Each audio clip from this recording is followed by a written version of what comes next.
Bon salut mes petits chats. Bon aujourd'hui on est à la Villette et je vous emmène dans un événement incroyable, aux 100 ans de la Ligue. Et pour ça j'ai mis le maillot de l'Olympique de Marseille.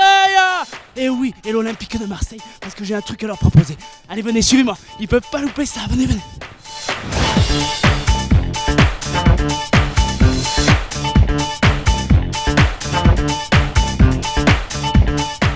Je trouve pas non plus.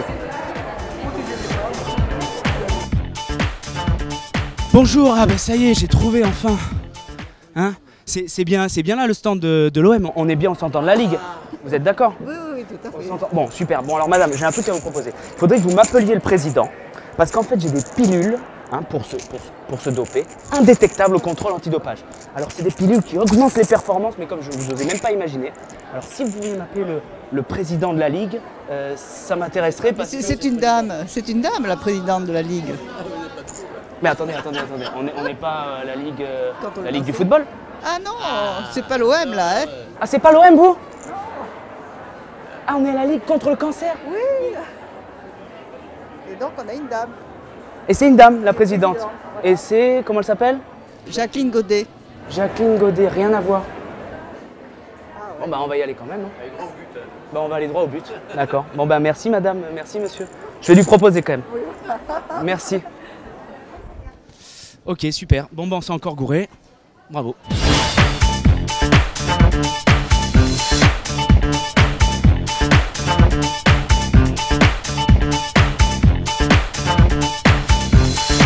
Bon, salut les petits chats. Bon bah finalement, on est aux 100 ans de la Ligue contre le cancer. Bon du coup, bah, on va y rester. À mon avis, il y a plein de choses d'intéressantes à aller voir, à rencontrer, plein d'acteurs qui luttent contre cette maladie de dingue. Venez, on va aller discuter avec 2-3 personnes. Je pense que c'est intéressant et c'est important. Suivez-moi. Salut, enchanté. Tristan de Host TV. Donc ici, vous êtes dans une équipe de recherche qui est financée intégralement par la Ligue contre le cancer, qui s'appelle la carte d'identité des tumeurs.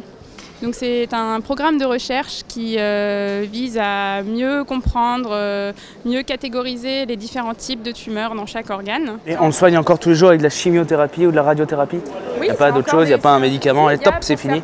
Pour certains cancers, on a des médicaments qui sont ciblés sur les anomalies de la tumeur en particulier. Mais dans tous les cas, ce qu'on voit, c'est qu'il faudra de toute façon une combinaison des traitements existants pour arriver vraiment à éradiquer la tumeur chez un patient. Ça, c'est des petits cancers en peluche? Donc là, c'est des petites, c'est de l'instant pub. C'est trop mignon, un petit cancer en peluche. Tu en veux? Tu en veux? C'est une cellule. Ah, c'est une cellule? C'est une cellule saine. normale. Ah, d'accord. Et elle se transforme en... Qui, en fait, si elle est mutée, si elle a trop de mutations dans son ADN, et ben, elle se transforme en cellule. À cause de trop de fast-food, trop de fast-food, trop de cigarettes, trop d'alcool, trop de soleil, tout ça. D'accord, voilà. d'accord. Donc, quand elle devient comme ça, et ben, elle se multiplie. C'est cette multiplication qui donne des tumeurs.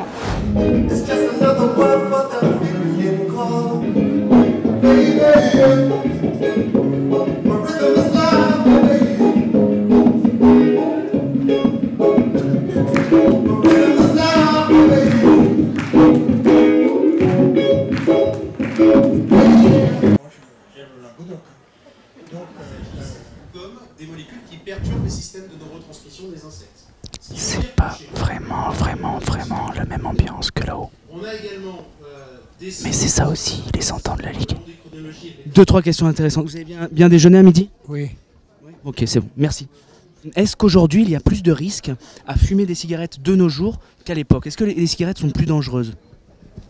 Les cigarettes sont toujours dangereuses, mais il y a toujours une distinction biologique, car la quantité de tabac égale, c'est plus nocif chez la femme que chez l'homme. C'est assez injuste ça. C'est parce que le comportement hormonal est différent chez la femme et chez l'homme. Donc, en fumant la même quantité de tabac, une femme prend davantage de risques qu'un homme. D'accord. Voilà. Et par rapport aux jeunes, qu'est-ce que vous pourrez leur dire? Est-ce que le tabac, parce que dans l'opinion publique, le tabac, c'est vraiment le fléau, c'est à cause du tabac qu'il y a tous les cancers? Les jeunes sont assez intelligents pour ne pas fumer, simplement pour contrer les adultes. Il faudrait qu'ils les contrent de façon différente. Et la cigarette électronique? Pour moi, c'est mieux que la vraie cigarette. Pour beaucoup, ce n'est pas suffisant. Bon, vous aussi, vous vous sentez seul? Non, on est toujours accompagné à la Ligue, il n'y a pas de souci. Chaud? Est-ce que tu me ferais pas un petit morito là, tranquille, sans rien dire à personne? Alors on n'a pas franchement tout ce qu'il faut pour faire un morito, c'est raté. Merde. Ici on est plutôt sur l'alimentation du patient traité pour un cancer, donc le morito on n'est pas... On fait des smoothies par contre. Mais là en fait on veut lutter contre les effets secondaires par exemple.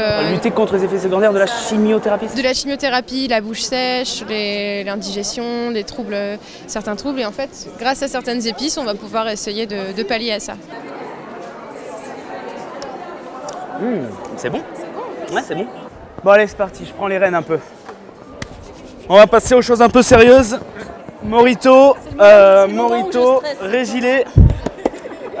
C'est parti. Alors qui veut quoi? Caipi? Caipirinha? 2? Caipirinha, 3, 4. Allez, morito à volonté. Pour qui? Shot de rhum. Allez, on y va. Hop, allez, cocktail. Tiens, regarde, je vais prendre un petit coup de sanitol. Et sanitol bien. Allez. La prochaine fois, si tu veux quelque chose, je te donne mon 06. Oh, bon, je les laisse. C'est moulé sur vous? D'accord. C'est une blague. Ah non, d'accord, ok. Alors, juste moi j'ai 2-3 questions à vous poser. Quels sont les moyens mis en place pour dépister les cancers chez les jeunes? Alors le dépistage des cancers chez les jeunes est très complexe, très compliqué. Pourquoi? Parce que chez les jeunes, les cancers sont sporadiques, arrivent pour une raison X. C'est des fois des anomalies génétiques, pour beaucoup, chez les plus jeunes particulièrement. Et donc un dépistage massif ne peut pas être mis en place. Donc on n'est que dans du diagnostic précoce, c'est-à-dire sur des signes cliniques qui vont nous montrer qu'il y a quelque chose qui ne va pas, une grande fatigue, un enfant qui ne va pas bien, qui se cogne, qui a des bleus sans arrêt en permanence, qui maigrit. Explique-moi, est-ce qu'il y a des moyens de sensibilisation au cancer pour les jeunes? Oui, bien sûr. Alors pour les jeunes, Et des seins nus? Non, chez les jeunes, on va regarder régulièrement devant la glace si les seins vont bien, si on n'a pas quelque chose qui a évolué. S'il y a quelque chose qui a évolué, on va en parler à son gynéco. Si on a une surveillance régulière, et c'est fortement conseillé, c'est ce qu'il faut faire, quand tu dis quels sont les moyens de prévention, les moyens de prévention, ils sont là. Tous les ans, tu vas chez ton gynéco à partir de l'âge de 25 ans pour faire une palpation des seins. Là, c'est le gynéco qui va la faire. C'est pas le boulanger. C'est pas le boulanger, c'est le gynéco. Hein, voilà. Les miches sont pas les mêmes et au même endroit. C'est pas une fatalité le cancer. On a tous un rôle à jouer dedans. Et on peut réduire vraiment son risque avec des bonnes habitudes de la vie quotidienne. Attends, je te soutiens parce que... Oui. Je te soutiens un coup. Bah soutenez-moi, ça me fait plaisir. Vous voulez faire un don pour la Ligue contre le cancer? Non, je paye une thune moi. Hello Esther. Hello Tristan. Donc toi, tu as tourné dans une série qui s'appelle Les Bracelets Bleus, Rouges, Verts. Les rouges quand même, Tristan, dis donc. Les bracelets rouges. Ça a fait un carton. Ça a très bien marché, ouais. Ça parle de cancer. Ça parle de deux jeunes qui ont le cancer dans un hôpital et avec des potes, un qui a un anévrisme, l'autre qui est anorexique.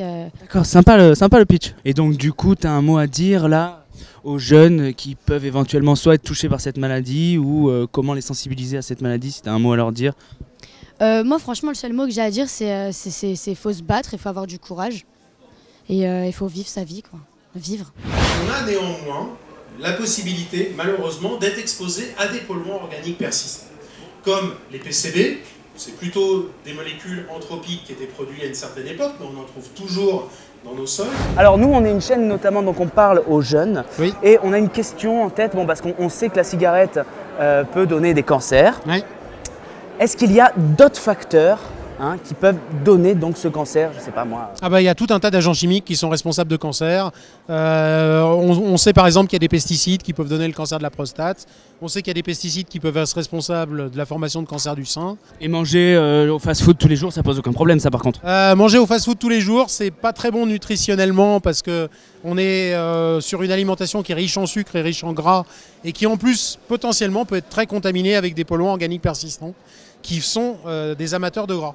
C'est-à-dire que c'est des molécules qui vont avoir tendance à se stocker dans le gras, donc dans l'huile des sauces, dans l'huile de friture.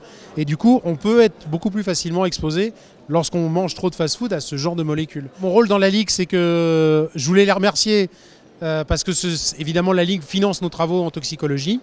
Et de savoir que la Ligue associe la possibilité que des toxiques puissent provoquer le cancer, c'est quelque chose qui, en tout cas, nous rend heureux parce qu'on se sent soutenu. Du coup. Merci beaucoup. À Merci bientôt. À bientôt. Donc on te retrouve à la fac? Ouais.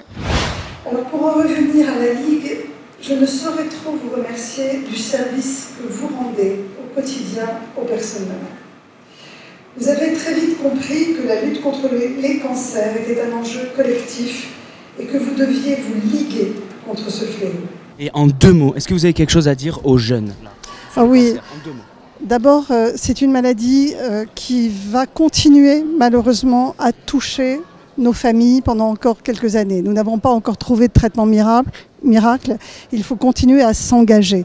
Et il va falloir en plus que les jeunes s'engagent parce que le monde associatif aujourd'hui, c'est celui qui fait bouger la société. Et c'est ce regard des associations, des personnes engagées dont nous avons besoin pour répondre aux défis et aux besoins de la population. Et malheureusement, en termes de lutte contre le cancer, les défis sont encore devant nous. Bon, les petits chats, voilà, c'était quand même important de vous emmener dans ce genre d'événement, les 100 ans de la Ligue, pas celle du foot, mais les 100 ans de la Ligue contre le cancer. Alors vous avez vu tous ces acteurs qui nous ont expliqué que c'est pas seulement le tabac, mais c'est aussi l'alcool, c'est aussi les pesticides, c'est aussi la malbouffe. Enfin, il y a tout un tas de choses à prendre en compte. Bon, c'est pas parce qu'on est jeune qu'on est forcément épargné par le cancer. Malheureusement, ça peut toucher tout le monde. Donc renseignez-vous, il existe des solutions, il existe des dépistages. Alors on encourage tout ça et puis on y croit. See you mes petits chats. Love, love.